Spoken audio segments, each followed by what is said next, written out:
like skating. I want to be a pro when I'm older. So you just want people to leave you alone and let you skate? Yeah.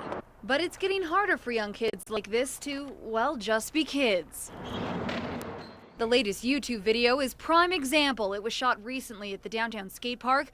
2 kids brutally beating each other up with skateboards. But police say it's tough to stop. The onlookers that are watching the fight aren't calling us, and maybe we're in the area and we come by and then we don't get the cooperation when we get down here. An increase on a lot of shady activity going on. And because of that, Ryan Davis now stays to watch his son, hoping to protect him from what's already become a reality. I was at Hillyard skating, minding my own business, and a guy tried selling me drugs, but I refused, and he got all mad and tried beating me up. But it's not just in Hillyard.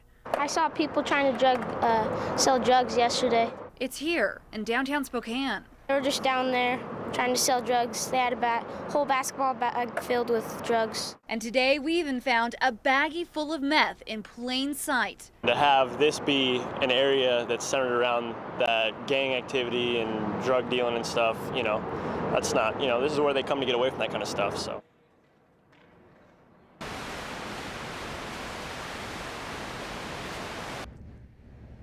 Under the Parks Department's plan, by next year, this baseball diamond at Harmon Park in Hillyard would be turned into a $200,000 skateboard park.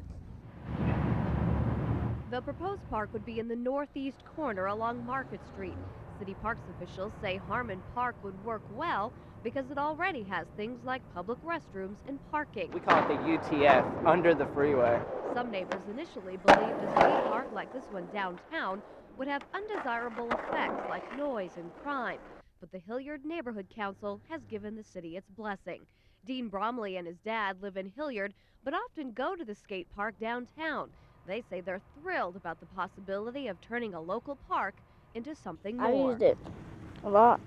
It's pretty fun too, and then if we make a skate park, it'd be even funner. Most of the kids that go there are just, you know, kids.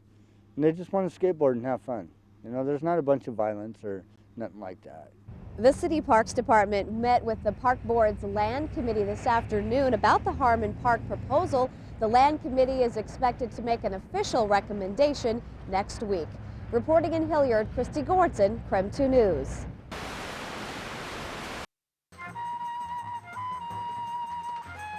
The skating community in Spokane is so serious about their sport, they have a promotional video highlighting the talents of local youth.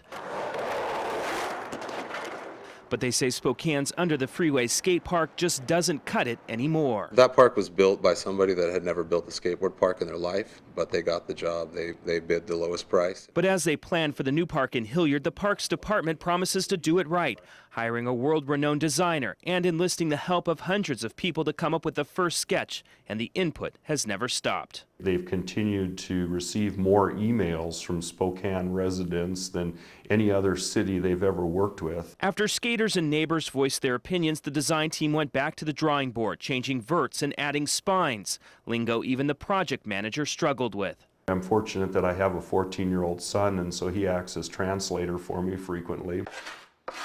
The new park is a big deal to skaters because many believe it's the only way they will be recognized locally and nationally. It's a lot like a Pebble Beach or like a golf course. It ends up being a tourist destination where people are actually renting RVs and traveling throughout the Northwest just to come to these skate parks. Skaters say there's a whole world of possibilities Spokane will miss out on unless the park is built and built right. Construction's going to start immediately. We hope to see. Look at all the dust. Sure. If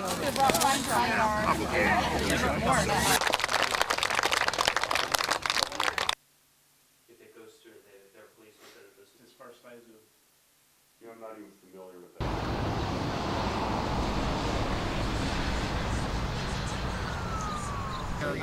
Interesting combination.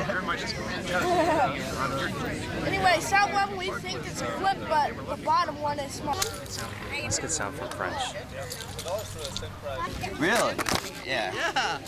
The Public Parks and Recreation Department is the fact that actually Washington State around. If it goes through. I come here right after school and go home at night and go to sleep. Some kids spend every waking hour outside of school at the skate park. Every day for probably 4 hours a day. It keeps them busy and wears them out. Parents love it, saying it keeps the kids safe and the neighborhood safer. A lot of kids have nothing to do. They just roam the streets, get into trouble. By having that skate park up there, keep them off the streets mainly. Dorothy Gilvert has volunteered at the Hillyard Cop Shop for 16 years and says the park was desperately needed. She says since it was built, petty crime like graffiti is down and there are less complaints from businesses. The kids admit it keeps them in check. If the skate park wasn't here, I'd probably be just riding the street, getting in trouble because all the businesses don't like it, but somewhere to come and stay out of trouble. Cop Shop volunteers keep an eye on the park, although there is almost always a parent watching the kids. But if there isn't, the older ones watch out for the little ones. One of the frustrations that we have is we go by city-owned facilities, the skate park up in Hillyard, the skate park over off of Dwight Merkel Field, and the vast majority of the kids that are utilizing those facilities are not wearing helmets. Spokane County Commissioner Todd Mielke says he heard from law enforcement officers that they could not write civil citations to minors in the state of Washington. The only way for law enforcement to do this is they have to track down the parent, they have to prove that the parent knew the child was out without a helmet, and then you can write the parent a citation. No law enforcement officer has time to do that. So rather than tickets, Spokane County deputies will hand out educational pamphlets produced by the Spokane Regional Health District that explain the dangers of not wearing a helmet. Helmets really do reduce the risk of serious head injury by 85%. Clayton Seams knows very well. He says he received 3 concussions in 6 years while wearing a helmet, but he knows it could have been worse. The doctor said I would have fractured my skull. He said it would have been bad. Even with no enforcement, commissioners feel a helmet ordinance is important to get non-users into the habit of wearing one.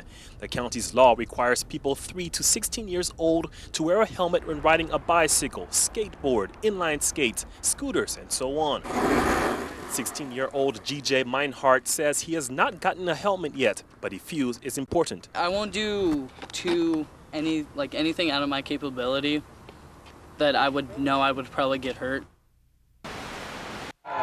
I think it's great that a city like Spokane could have such a facility, and it shows how far we've come in our sports, and that there is that big appreciation for it, and that there are these kind of opportunities for kids even if they're doing something different like skateboarding.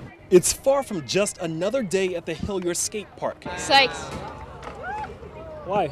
Because he's like the skateboarding legend. Hundreds gathered after word spread the Birdman, the legend, Tony Hawk, would be in town. I've never seen him in person. It's awesome to come out here and watch him skateboard for all the kids. A free skate session for Hawk and the Birdhouse skateboard team. I like getting back to basics and just going to the local park and skating with the kids. Spokane is one of 8 cities Hawk chose for what is called the Left Coast Tour, Southern California to Vancouver. I think we get a bigger turnout when we go to smaller towns because there's that much more appreciation that you came. So you are guaranteed. The visit also serves another purpose. Touring with Hawk is the Truth Youth Smoking Prevention Campaign to educate children about tobacco products. 1,200 people die every single day in the U.S. alone, so we really think it's important to get to kids before big tobacco does. An all-around fun and engaging atmosphere in Hillyard. Seeing the tricks on the game looks cool, but seeing it in real life is even better because it's right there. The first one, it's always one of the most exciting shows because it's like the icebreaker, so it's all new. First one of the year, everyone's super hyped up.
You can find Will Steffen studying on Gonzaga's campus, or across the country doing this, this, and this.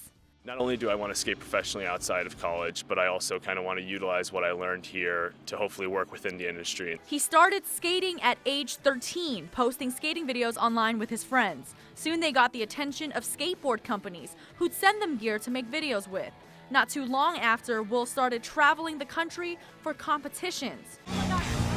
Will's pro skating career was soaring off, but he still wanted to do one other thing: go to college. I mean, having skateboarding as a side job or something that I could have done without school, I think it's very important to me to continue my education. And he did, while balancing it along with his passion.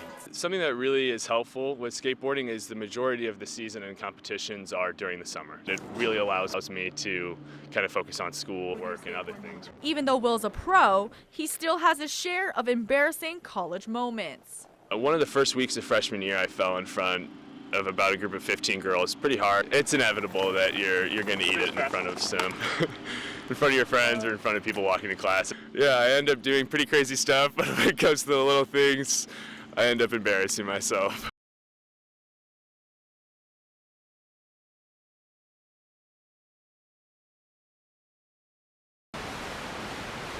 If you head down to the skate park in Lewiston, you'll find skaters of all ages and skill levels.